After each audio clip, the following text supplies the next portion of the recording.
Hey everyone, welcome back to Mind Bites. Today, we're diving into 3 key secrets to making first dates way less awkward.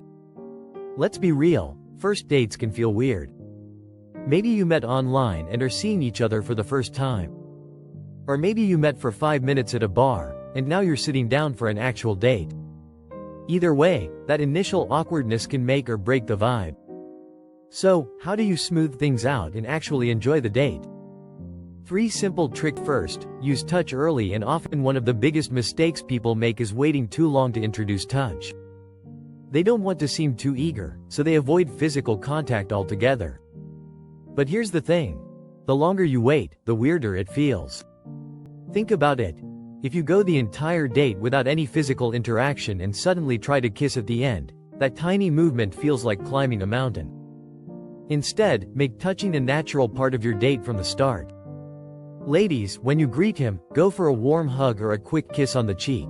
It's not desperate, it's just welcoming. Guys, don't hesitate to return that energy.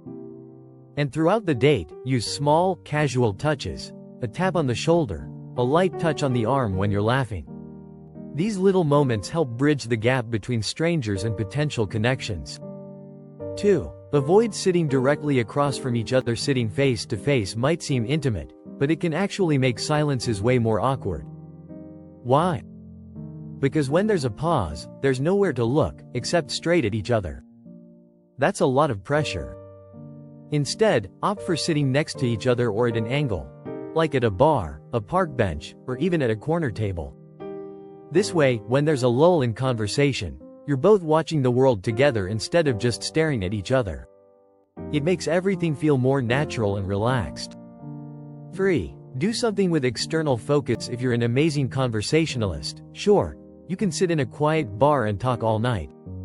But if you get nervous or struggle to keep conversations flowing, having something else to focus on can make things way easier.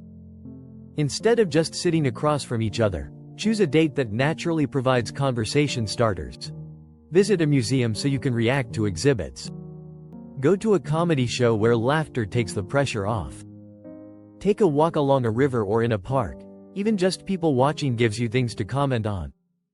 This keeps the conversation light and flowing, instead of putting all the focus on coming up with the perfect topic. So, to recap, touch early and often to break the tension.